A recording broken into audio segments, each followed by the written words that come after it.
And clap if you got crazy family members. If you have crazy. Yeah. Now, if you're not clapping,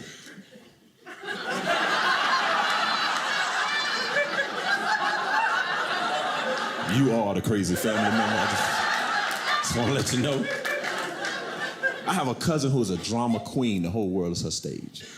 We were out to dinner the other night. Miss Server did something. My cousin at the table going off. When he gets back, I'm going to give him a piece of my mind. I was like, wait a minute. You can't afford to give nobody a piece of your mind. Matter of fact, you need to go get all the pieces you done gave out. Bring them back together like Humpty Dumpty. That's what you need to do. Planning a surprise birthday party for my aunt. My cousin used this expression I thought was a little odd. She said, I hope y'all don't let the cat out the bag. That's a strange expression to me, because if I saw somebody holding a bag full of cats, the first thing I would think to say is, hey man, you need to let those cats out the bag. But why are we so obsessed with cats anyway? Cat got your tongue? Look what the cat drug in. It's raining cats and dogs. What up, cat daddy? You living like a fat cat. Don't be a copycat. You are such a scary cat. It's more than one way. Who is skinning cats? I guess the dude with the bag full of cats.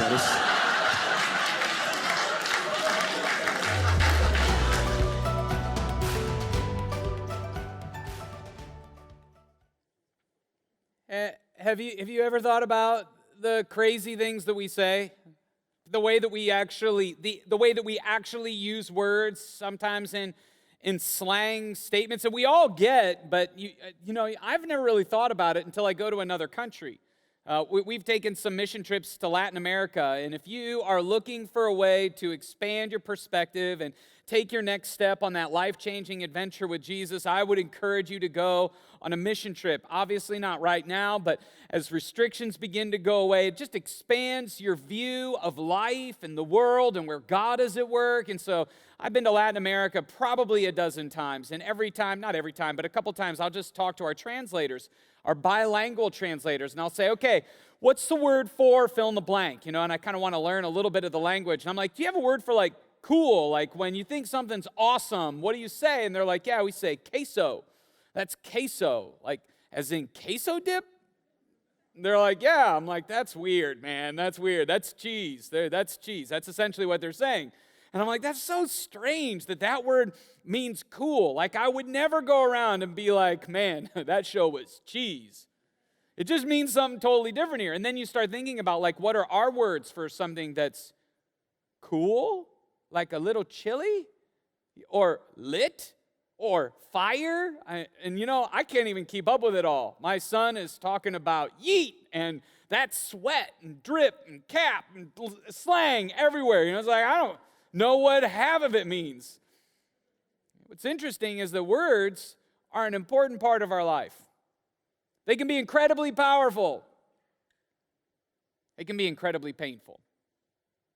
They can be life-giving and exciting. They can be life-sucking and draining. So that's why we're doing this series. That's why we're talking about that gap between what you say and what they hear. And the reality is the average person says 16,000 words per day. Who's way above average in the room? Huh? Yeah, where are you at? Nobody wants to admit it. There's a few elbows being thrown right now like, oh man. 16,000 words per day. Some of you don't believe me, but that's 16,000 chances for you to say one thing and for other people to hear something else. And in the average relationship, we talked about this last week, what we have to navigate at work, at school, at home, for every one positive comment, there are 6 that we have to navigate. That's just not, very fair, Let's just let that set in for a minute. I mean, if the average person says 16,000 words per day, if we're experiencing that, then that means 13,500 words are negative or connected to some sort of criticism or withdrawal in our life.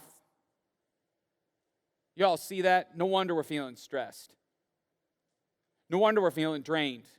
Already thinking about what we don't want to do on Monday, back to work. That person that's going to suck the life out of us, you know.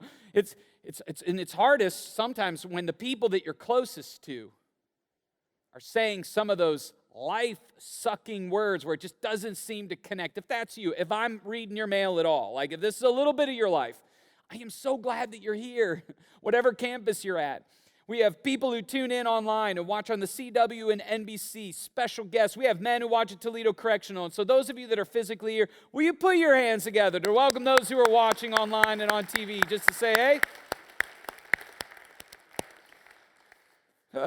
We are going deep on one verse in the Bible. Now, I know some of you like a lot of Bible. You know, it's like, how many verses can we fit in? Well, let's just flip it this way. We're just doing a lot of Bible on one verse.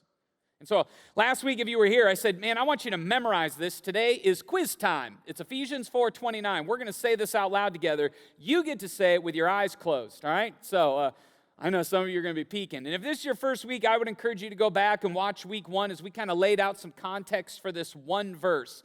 But wherever you're at, unless you're driving, I want you to say this out loud right where you're at, from your living room, from your campuses. Let's practice. Let's start to insert it in our long-term memory together. Ready? Do not let any unwholesome talk come out of your mouths, but only what is helpful for the building others up according to their needs, that it may benefit all who listen. Last week we talked about, for good or for bad, you choose the words that you use. What Paul, the writer of this letter, originally written to the church in Ephesus, he's saying, don't choose unwholesome words. We talked last week how this, in the Greek language, had a double meaning, and I think he used it intentionally. On the one hand, it was about rotten or like not healthy. And on the other hand, it was useless or pointless. In other words, not helpful.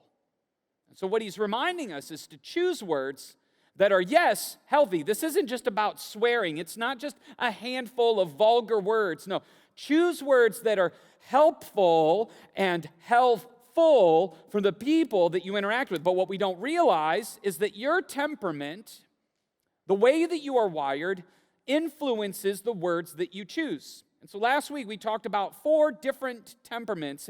And this isn't just psychology, okay? This isn't just another personality assessment. This is the way that God wired you. So you have a choice. You have a choice. Right now you could be, oh gosh, you know what, temperament, personality, who cares, you know? I need some God in my life. Okay, well, let me just explain it this way. If you ignore this, if you degrade it and devalue it, essentially you are devaluing what God has put in your life and the lives of the people around you. The only reason we're using the terms is to help bring some clarity and common language to it. The more clearly you see yourself and understand that in Psalm 139, it says that God knit you together in your mother's womb, the more you're going to understand why you say what you say, why you hear what you hear. And so here are the 4 basic temperaments. These are terms that we use to help understand some nuance between you, me, and the people around you, okay? First group that I want to look at are the sanguines. We're calling them the yellows. Where are my yellows at in the room? Where are you at? Yeah, you guys are always quiet on Sunday morning. I got a couple small claps over there. You know, it's like you speak the language of people and fun. Like when you use words, you bring the exclamation points. You bring the party, the volume, the stories, the jokes. That's kind of how you use words. Where are my reds at? Any reds in the room? The cholerics. You speak the language of power and control. You move things forward. You can bring energy or a driving force to a conversation, to a project, or to whatever. Where are the greens at? The easygoing greens, right?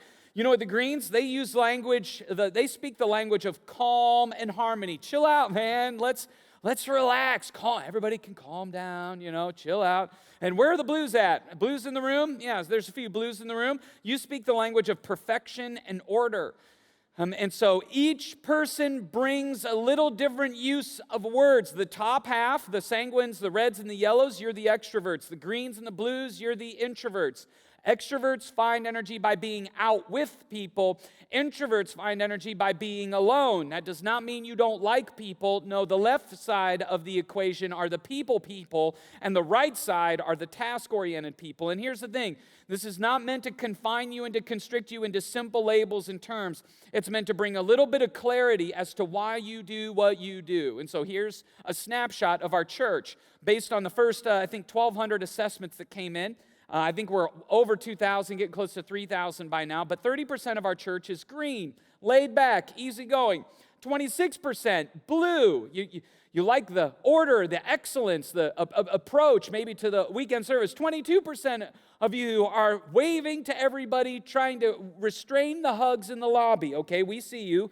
And the other 22% of you are red. You're the red cholerics in our church. It's kind of an interesting snapshot. If you want to know more, well, you can take the assessment if you haven't already done so.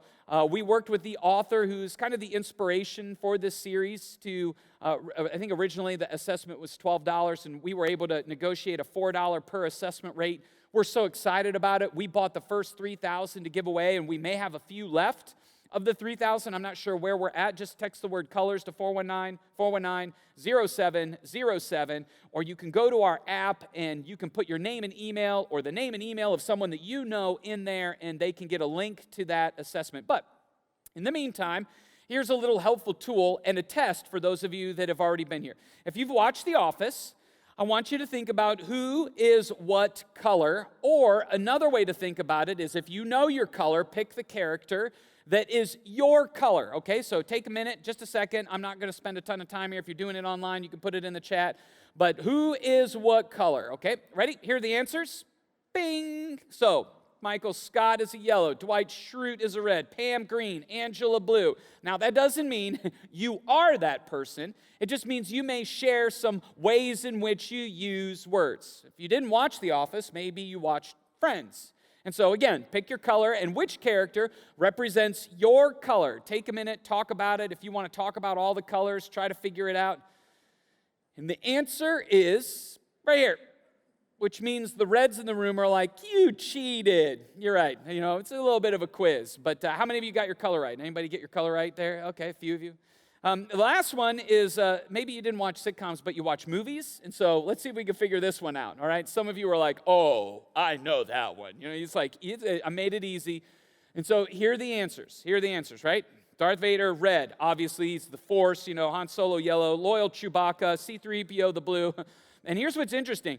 Some of you are sitting there going, see, that's why I don't like reds. They just want to destroy the universe and everything that's good and fun in life. But if I could geek out on you for a second, who was Darth Vader before he was Darth Vader? Nobody watched Star Wars here. I am in the wrong room. It's Anakin Skywalker. And if you know the storyline, Anakin was incredible. Just like every temperament has incredible strengths, and every temperament has destructive weaknesses.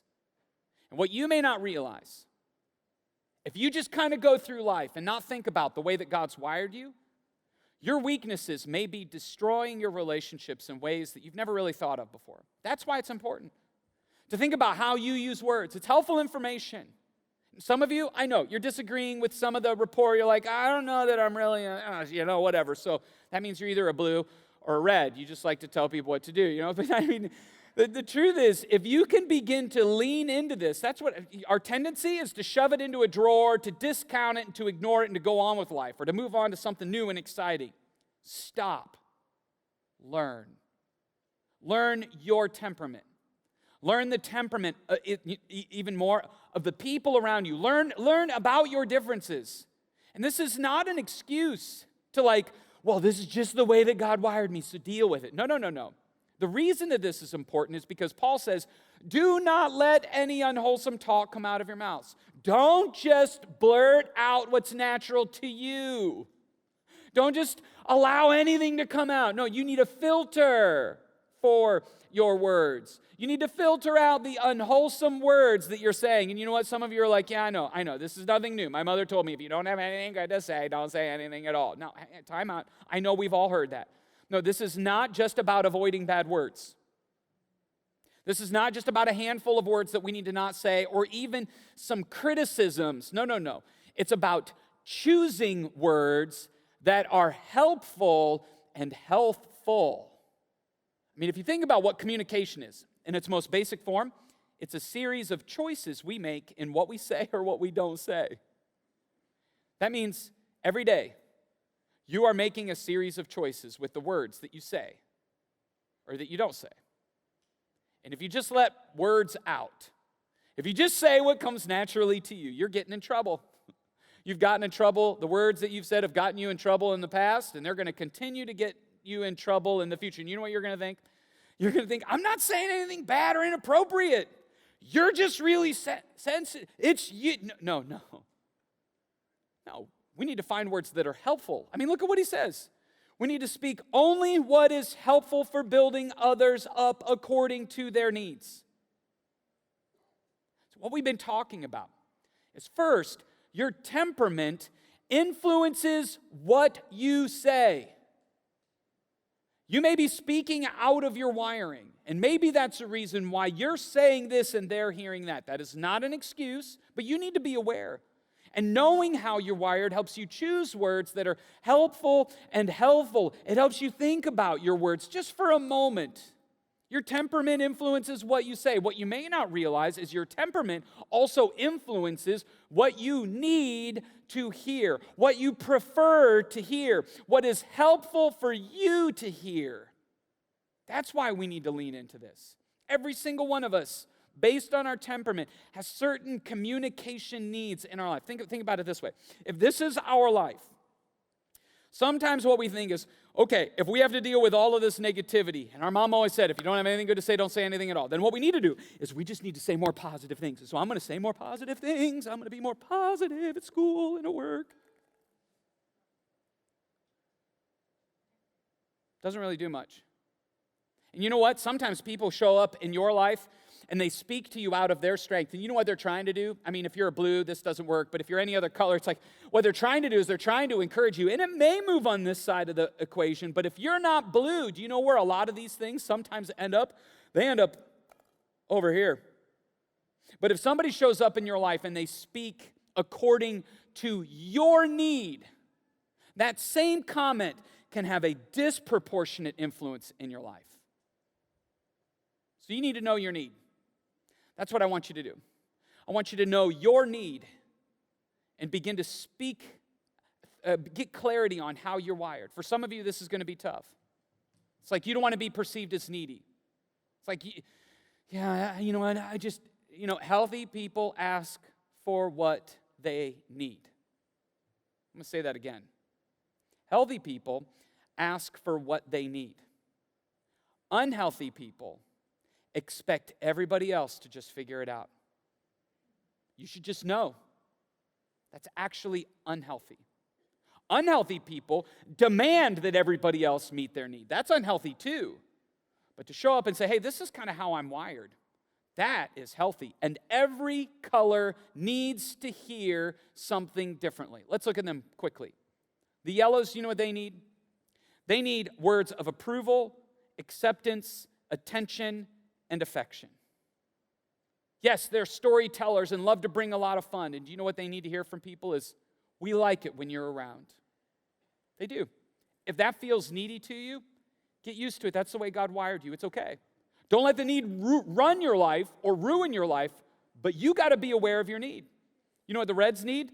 They need a language of loyalty, sense of control, appreciation, and credit for their work. They're drivers. They need to hear that they can move the ball down the field and they're given the space to do that. That's how they're wired. And you can look at them and you can be like, they're so narcissistic and control freaks. Oh, that would be to degrade the way that God's wired them. Do you know what the greens need? They need words of harmony, feeling of worth, a lack of stress. It's funny, they put right next to the reds. Interesting. Like you see some of the tension, some of you are like, that's my marriage, okay? They also need to know that they're respected. You know what blues need? They need words of safety. They need words of sensitivity to what they're seeing, to what they're feeling. They need words of support, and sometimes they just need space. and silence. You would say an amen if you weren't a blue. If you were more like a red, you'd be like, yes. If that's some of you, you're like, yeah, that's what I need. Here's the interesting thing.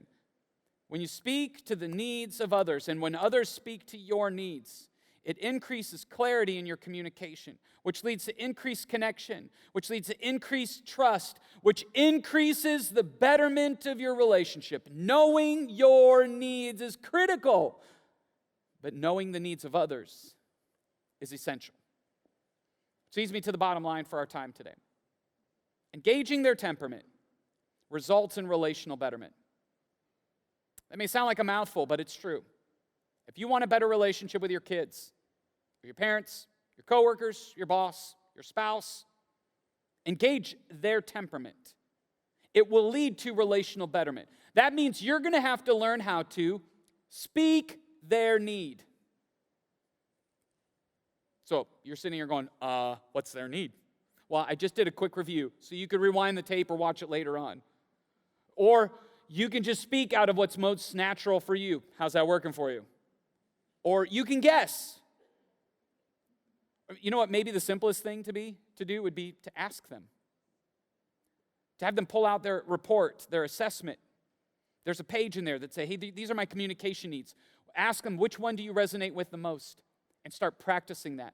Focus on their needs. And you know what's interesting? That idea of focusing on others' needs isn't just found in this one isolated verse of Ephesians 4:29. It is a common theme throughout the New Testament. Look at what Jesus said. Jesus taught that even the Son of Man came not to serve, not to be served, but to serve others and to give his life as a ransom for many. When he showed up, what could he have done? He could have showed up and said, hey, I'm the Son of God. Y'all need to serve me now. And he would have had every right to say that. But instead, what did he do? He laid down his life and elevated the needs of the people around him above his own life.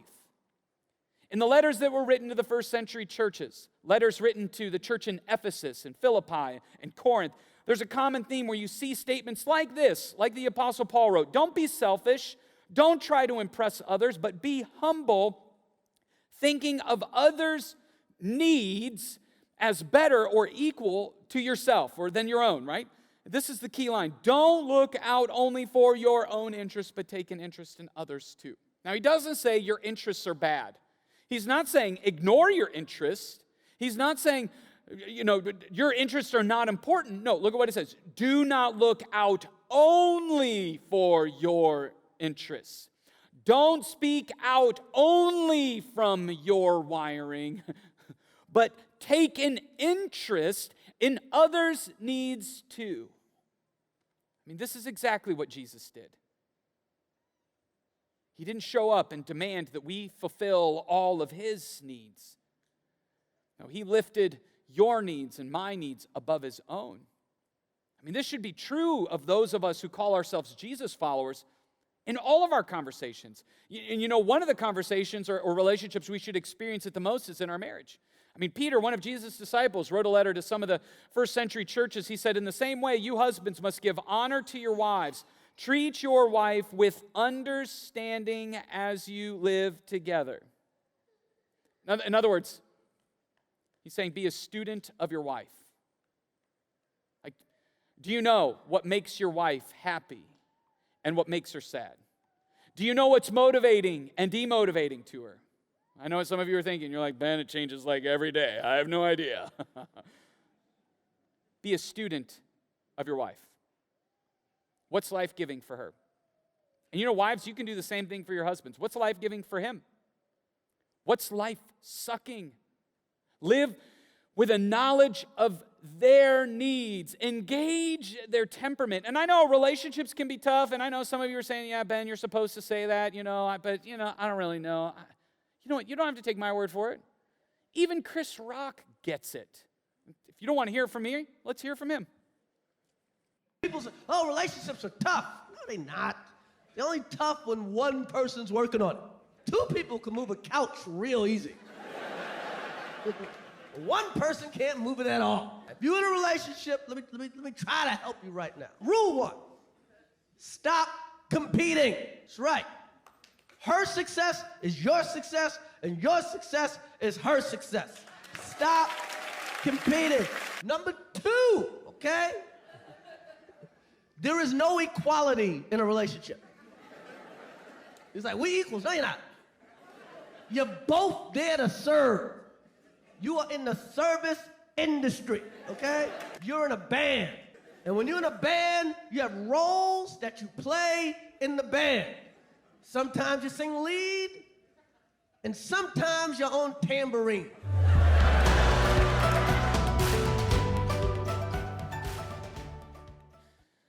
I know for me, when I am able to speak to the needs of my wife, it's a game changer. When I speak out of what's natural to me, it can put us in the crazy cycle where I say this and she heard that, which made her feel, and so she says and I hear, and on we go. I want to take a minute and just speak to some of the marriages that are in the room or watching, because I know that some of you are struggling. The first thing that some of you need to hear is to stop being so hard on yourself or where your marriage is at today. I'm not trying to make light of some of the struggles that you're facing because they're real, but maybe the critical feeling of where you feel like you should be, you could just give a little bit of a break. Think about all that we've been through this past year.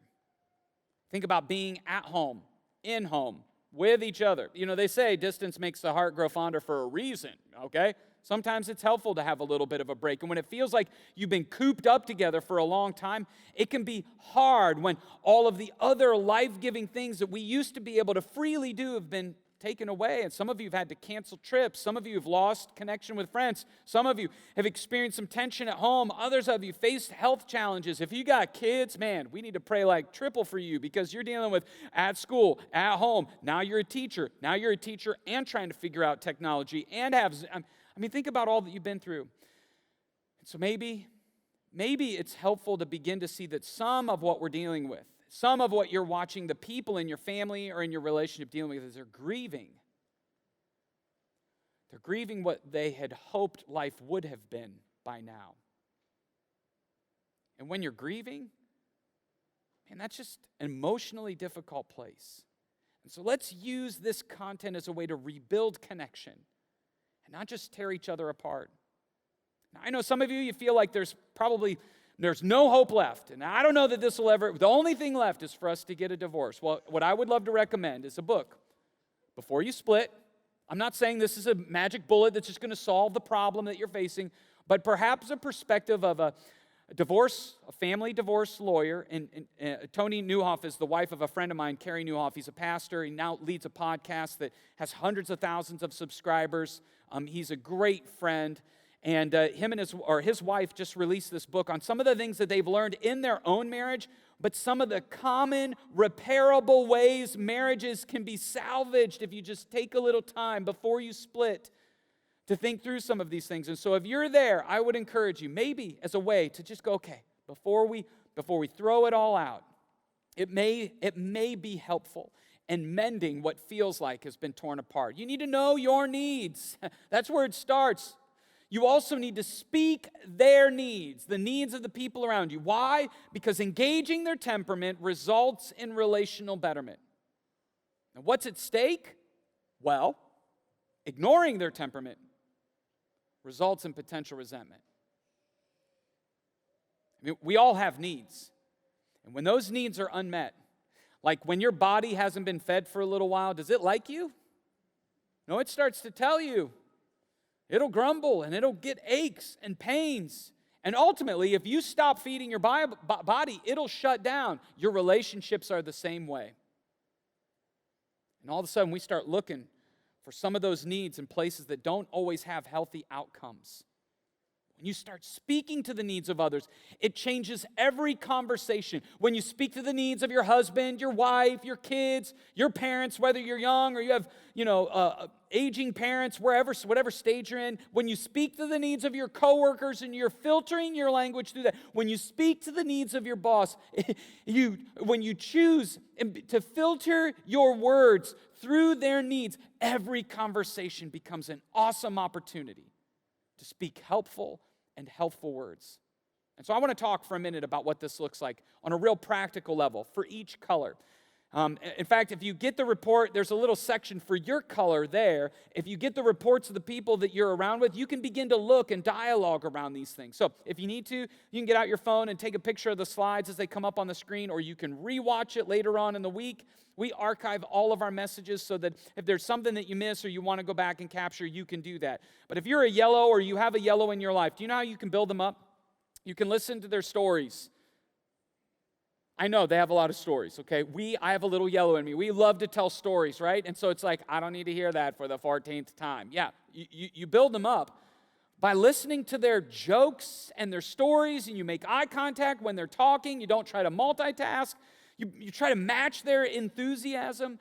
If you are a yellow, or if you have a yellow in your life and you are a blue, you know one way that you can totally ruin a fun, spontaneous night is if once the adventure is started, there's something spontaneous. Hey, let's go do this for fun. You start explaining why it would have been better if you would have planned ahead. I think that got real over here on the right side of the room.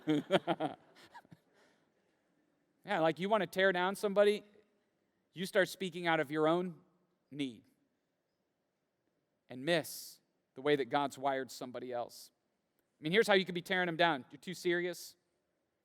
You demand perfect. You demand that they do it your way instead of acknowledging that they may be wired a little different. And I'm not saying this is an excuse, but just speak to their need.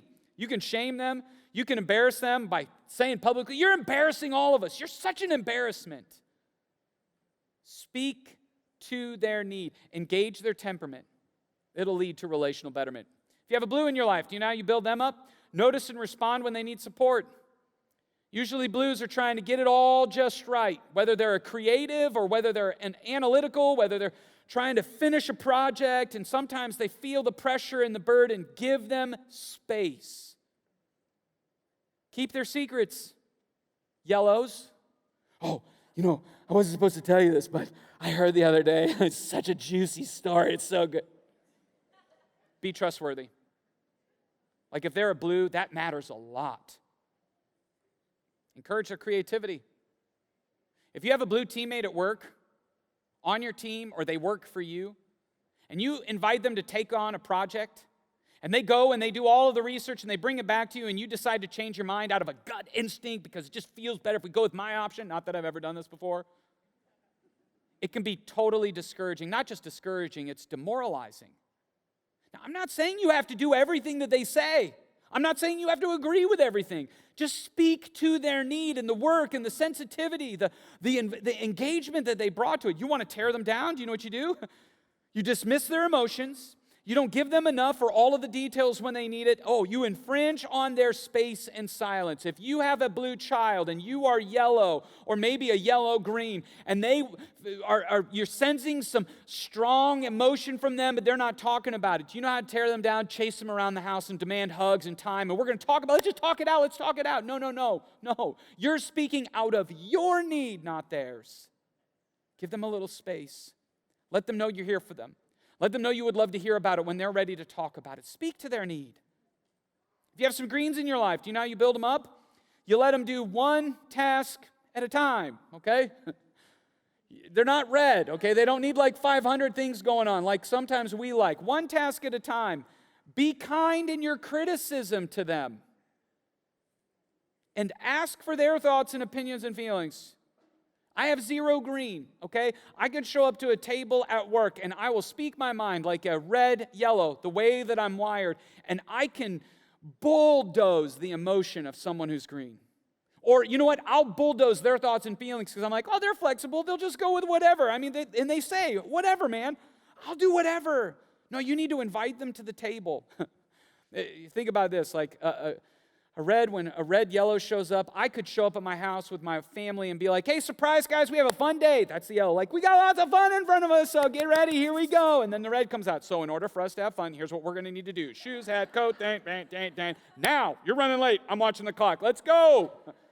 And I have a couple kids that have some green, okay? I'm like, where are you? I'm yelling. I'm increasing the stress. I'm making it difficult. I'm ruining their day. And then I follow it up with, it's going to be really fun when we get there. Come on, let's just go. That doesn't help. But when But when I speak to their need, you know what I can do? I can show up wherever they're at, and I can kind of rub Noah's head, and I can be like, hey, buddy, what are you working on? Waking up. He's usually the first one awake, but I meet them right where they're at. And I can invite them with a little different tone. I can speak to their needs. It's life-giving for them. Instead of expecting them to meet on my terms, you want to tear them down? Expect things to be done on your time frame, not theirs. Push their involvement and interaction with you, with others. Like, ignore the fact that they may have a thought or a feeling about that. Like, if you don't listen when they speak up, it tears them down. So speak to their need. Last color is red. If you have a red boss or a family member, good luck. I have a little bit of red, and so it's easy I have a lot of red. It's easy for me to poke a little bit of fun at me. The truth is, reds are full of energy. They can bring all sorts of energy. You're just not always sure which direction it's going to go. On the first hand, it could be, hey, guys, I got a great idea. And on the second hand, it could be like, you're not listening to anything I'm saying right now, okay? They're not bad. Believe it or not, they have communication needs too. Reds, you want to build them up? Give them something to be in control of. Give them a project. Give them the space where they can move. Recognize their work. Encourage their intellect. They're not narcissists. Any color can be a narcissist. They're not control freaks. Any color can be a control freak. But they are wired to be decisive, to move things forward. For you to devalue that is to devalue the way that God wired them. And you know what? You can cut them out of the decision-making process.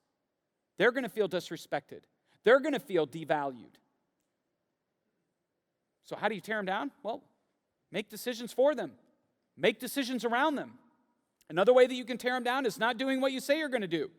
And you know what sometimes the response is, well, get over it, man. Chill out. When you don't follow through on something that you say you're going to do, it feels completely disrespectful because usually they can be counted on for what they say they're going to do. That's a way that they move things forward. Embarrass them in front of others or embarrass them by gossiping about them when they're not around. That'll tear them down. Know your needs and speak to the needs of others. That's what this is about. That's what Paul is referring to when he says, don't let unwholesome words come out of your mouth, but only that which is helpful for building others up according to their needs. Now, here's what's interesting. Is there's something deeper going on here that's easy to miss.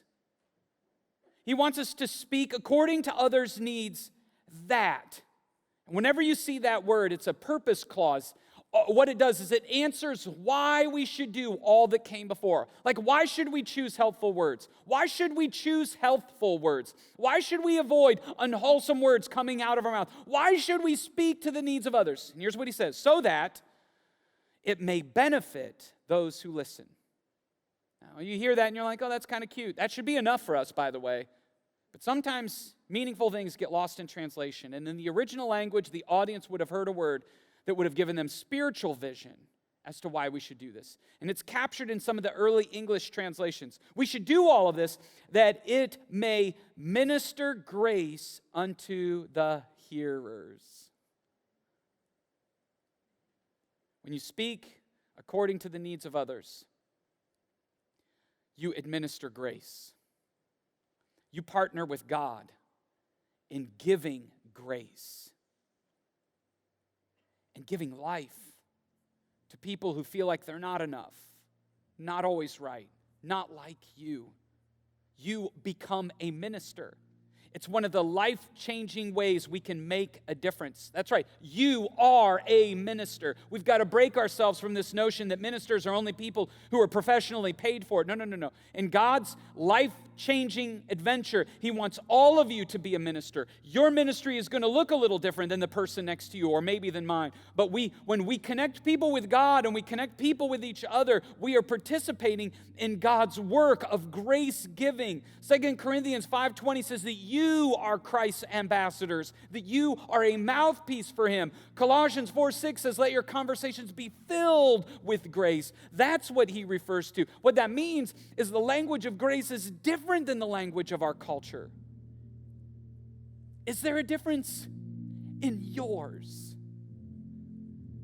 Because sadly, when I look at the way, not you, but some Christians, some Jesus followers, especially in this past year, are using their words, it sounds an awful lot like the way culture speaks.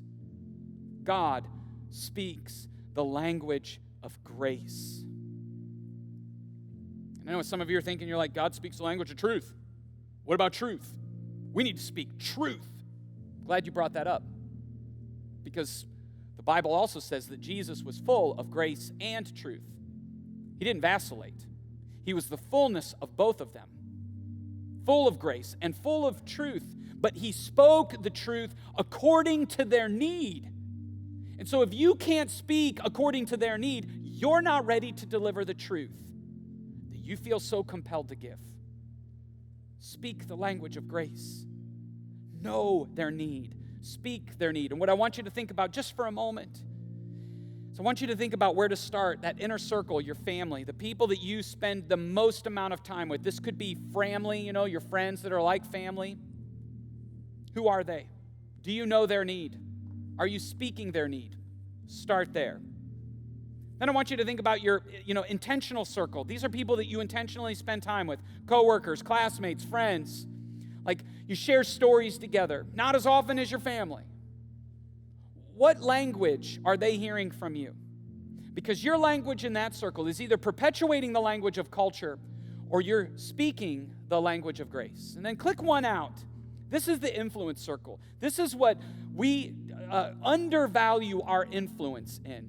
And I believe that you have an influence beyond just that inner circle. These are people that follow you on social media. These are people that know of you, even if they don't know everything about you. Do you know what's true about every single circle? Every single one of those people are in need of grace.